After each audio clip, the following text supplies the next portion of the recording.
बिस्मिल्लाहिर्रहमानिर्रहीम। अस्सलामु अलैकुम वरहमतुल्लाहि वबरकातुहू। अज़ीज़ तलबा, उम्मीद है आप खैरियत से होंगे। आजकल तमाम तलबा में एक परेशानी थोड़ी सी आ गई है कि नया पैटर्न बोर्ड की तरफ से FBISC की तरफ से उर्दू का तब्दील हो गया है। उसमें सवालात किस तरह के आए, उसमें कोई कॉन्सेप्शुअल तो नहीं है, कोई अपनी तरफ से तो कोई चीज़ नहीं डाली गई। इसमें आपको परेशान होने की बिल्कुल ज़रूरत नहीं। आज मैं आपके सारे सवालों के जवाब आराम आराम से दूंगी और आपकी ये सारी परेशानी दूर कर दूंगी। ये देखिए, आप FBISC की वेबसाइट पे जाएं तो पहला पेज ये ओपन होता है। इस पहले पेज पे जो सेकंड न्यू का ऑप्शन आ रहा है, आप उसको ऑन करें तो ये वाला ऑप्शन ऑन होता है। इसमें आप SSC में जाएँ तो उसमें आप इसमें भी SSC में आप SSC 1 में जाएँ, उसको ओपन करें तो ये देखें आपको ये वाला ऑप्शन आएगा। इस ऑप्शन में सबसे आखिर में जो दिया गया है उर्दू कंपलसरी जो है ना, इसमें गाइडलाइन वगैरह, ये वाली चीज़ जो नया इन्होंने SLO भेजा है, इन दोनों में कोई फ़र्क नहीं है बेटा। इसको ओपन करें या फिर नए SLO को, जो नया नोटिफिकेशन है, मैं आपको दोबारा उसको दिखाती हूँ। अगर उसको ओपन करें तो दोनों में कोई फ़र्क, ज़रा बराबर भी फ़र्क नहीं है, दोनों एक ही चीज़ हैं। उसमें आप परेशान होने की ज़रूरत नहीं है कि यहाँ पे क्या चीज़ है और वहाँ पे क्या चीज़ है। अब हम दोबारा आ जाते हैं उस पिक पर। ये देखें, इसमें नया जो है SLO वाला, आप उसको क्लिक करें। जब आप उसको क्लिक करेंगे तो देखेंगे उसके सामने आपको कौन सा ऑप्शन आते हैं। हमने उसको क्लिक किया तो अब इसमें देखें, इसमें सबसे लास्ट में एंड पे देखें curriculum Urdu class 1 to 12th। Class 1 to 12th आप ओपन करेंगे तो ये वाला पेज आएगा। ये सारा पेज टीचर्स के लिए है, उनके लिए गाइडलाइन है कि कौन सी चीज़ आपने किस तरह पढ़ानी है, बच्चों को लेकर किस तरह चलना है। क्लास 1 से लेकर 12th तक, यानी सेकेंड ईयर तक ये सारी इन्फॉर्मेशन है टीचर्स के लिए। तो इसका आपके साथ कोई ताल्लुक़ नहीं है। उसके बाद ये भी टीचर्स के लिए है, उन्होंने पंजम को क्या कराना है, अव्वल को क्या कराना है, दोम के लिए क्या क्या चीज़ें मौजूद हैं इस वाले सर्कुलर में। इसका भी जो है ना, आप लोगों से कोई ताल्लुक़ नहीं है, इसकी टेंशन आप ना लें। अब ये देखिए, जो नेक्स्ट पेज आता है ये है आला सानवी, यानी मैट्रिक और उससे अबव क्लासेस को, कि कौन सी चीज़ बच्चों को कैसे समझानी है, सवालात अंदर से नहीं आ सकते हैं या नहीं आ सकते, किस तरह आपने उस्ताद ने पढ़ाना है, एक एक चीज़ पहले सफ़े से लेकर आखिरी सफ़े तक बच्चों को समझ आनी चाहिए। उसके बाद ये वाला आता है पेज, गौर से देखिए। अब ये सफ़ा और इसे नेक्स्ट सफ़े पे वो तमाम मुसन्निफ़ीन जो है, अफसारा निगार, नावल निगार, ड्रामा निगार का नाम है, जिनका असबाक जो है ना 9th 10th में शामिल किए गए हैं। आप इनको देखें, गौर से देखें। इनमें से 10th के भी साथ शामिल हैं और 9th के भी साथ शामिल हैं।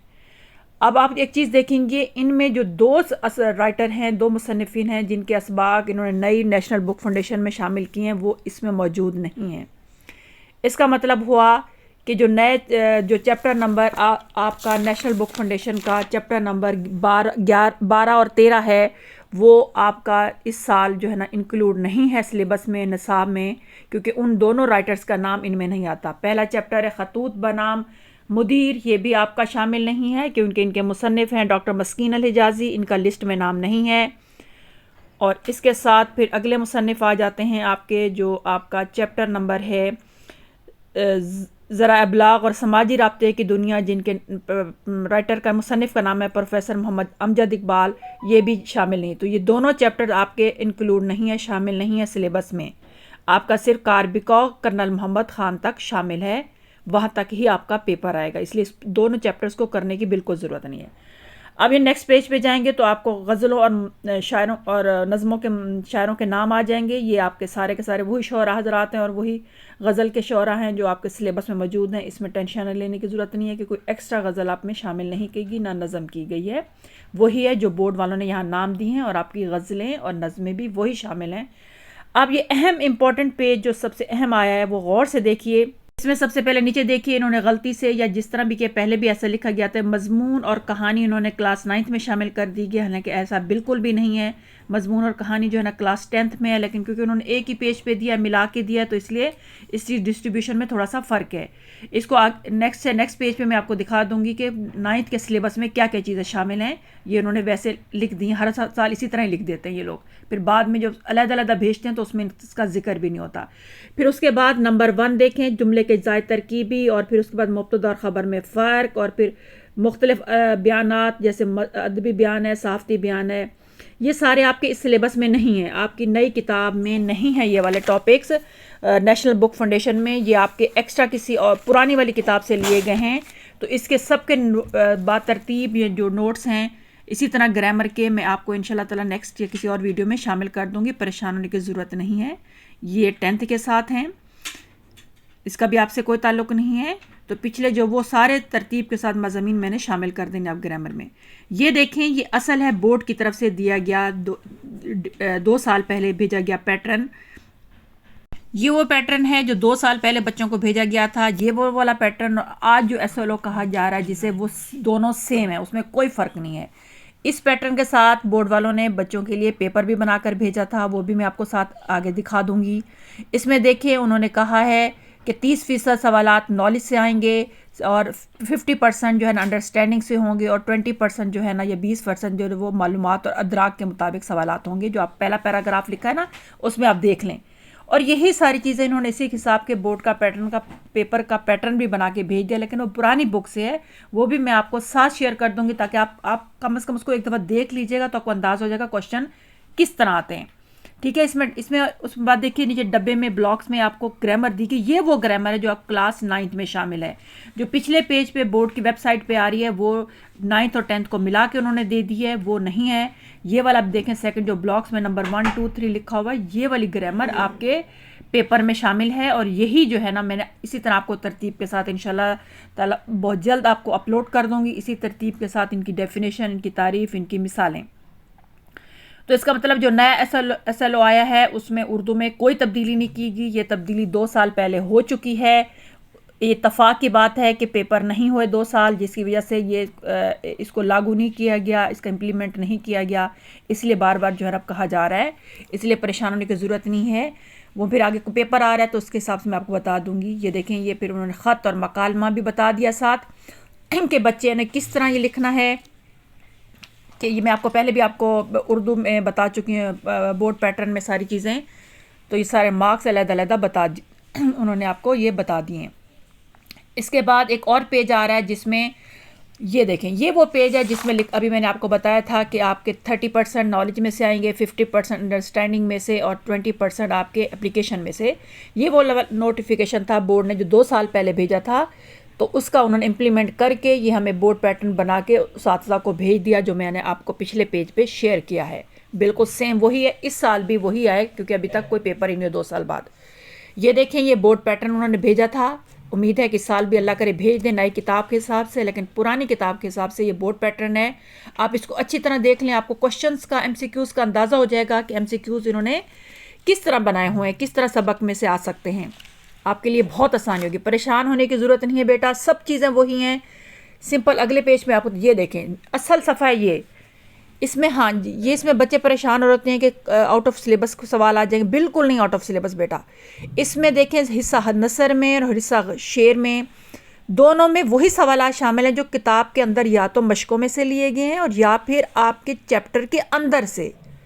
याद रखिएगा, चैप्टर के अंदर से ज़्यादा क्वेश्चन है, क्योंकि उन्होंने कहा अंडरस्टैंडिंग और नॉलेज पर है, इसलिए आपने चैप्टर को पहले सफ़े से लेकर आखिरी सफ़े तक अच्छी तरह पढ़ना है। उस साथ से कहना है कि आपको छोटे छोटे सवाल बना के पूछें कि ये कैसे हो सकता है, किस तरह हो सकता है, ये क्यों कहा गया है। तो ये सारे सवालात इसी पर जो है ना ये बने हैं। मरकज़ी ख्याल आपका जो है ना वो चैप्टर्स का नहीं आता, बहुत कम होता है। छोटे से चैप्टर्स का आता है जिसमें नसीहत की गई हो, उस चैप्टर का मरकज़ी ख्याल हो सकता है, वरना हर चैप्टर के खुलासा इसमें शामिल बिल्कुल नहीं है कहीं पे भी, क्योंकि खुलासा इसमें बेटा एक चीज़ देख लें कि आपके असबाक के मरकज़ी ख्याल हो सकते हैं, इसमें कोई शक नहीं है, लेकिन हर चैप्टर का नहीं हो सकता। जिसका बन सकता है कि इसमें क्या नसीहत की गई है, इस सबक से हमें क्या सबक हासिल होता है, या कोई भी सबक का नाम लेके इससे हमें क्या सबक हासिल होता है, ये सवाल लाजमी आएंगे। आप पहले हिस्सा नसर में गौर से देखिए, इसमें से तकरीबन उन्होंने 8-9 सवाल दिए हैं। 9 में से जो 8 सवालात करने हैं, उनमें से सिर्फ 2 सवालात जो है ना वो याद रखिएगा सिर्फ उन्होंने मश्क में से दिए, एक्सरसाइज में से दिए। बाकी सारे के सारे उन्होंने 6 के 6 सवाल, 7 के 7 सवाल, जो 9 सवाल हैं, 9 में से उन्होंने 2 सवाल एक्सरसाइज से दिए हैं, और बाकी 7 सवाल उन्होंने चैप्टर के अंदर से बनाए हैं। इसलिए जो नई किताब है उसमें आपने सारे एक्सरसाइज को नहीं रटना, आपने चैप्टर को समझना है। उसमें किस बंदे ने क्या बात कही है, उससे क्या सबक हासिल होता है, इसका मरकज़ी ख्याल क्या है, वो बात क्यों करना चाहता है। इसलिए ये हिस्सा नसर में उन्होंने सारे के सारे सवालात सवाए 2 के अलावा सारे चैप्टर के अंदर से निकाले गए हैं। इसलिए अंडरस्टैंडिंग और नॉलेज में ये चीज़ शामिल है। तो आप सिर्फ एक्सरसाइज को रटा मत लगाइएगा, अंदर से सारे सवालात हर पैराग्राफ के आपने सवाल बना के याद करने हैं। तो इसलिए अब आपने असबाक में जितने भी चैप्टर्स हैं, जो आपके 11 के 11 हैं, इसमें आपने अच्छी तरह आपने पहले सफ़े से लेकर आखिरी सफ़े तक एक एक चीज़ के सवाल बना के याद करने हैं। उसके बाद हिस्सा नसर में आते हैं। हिस्सा नसर में उन्होंने तकरीबन जो है ना वो एक्सरसाइज से सवाल ली हैं, लेकिन फिर भी आपको हर शेर की जब तशरीह आती है तो उसमें से कोई भी सवाल बन के आ सकता है, तो आपको करना आना चाहिए। उसके बाद हिस्सा कवायद में थोड़ी सी उन्होंने तब्दीली की है। पहले एक चीज़ की डेफिनेशन आती थी, इस दफ़ा उन्होंने थोड़ा सा 2 डेफिनेशंस को इकट्ठा करके दोनों में फ़र्क बताने को कहा है। पहले हमेशा एक आती थी कि मुरक्कब नाक़िस की तारीफ़ करो, मिसाल दें। अब मुरक्कब नाक़िस मुरक्कब ताम में फ़र्क, यानी 2 डेफिनेशंस को उसका फ़र्क के साथ आपने सारी डेफिनेशन याद करनी है। इस तरह लास्ट पेज पे आपकी तशरीह में कोई तब्दीली नहीं की गई। थोड़ी सी इसमें चेंजेस हैं कि इन्होंने सिर्फ अक़्तबास की तशरीह वही है। नज़म और गज़ल में थोड़ी सी तब्दीली की है कि 3 गज़लों में से 3 अशार दिए और उनमें से 2 करने हैं।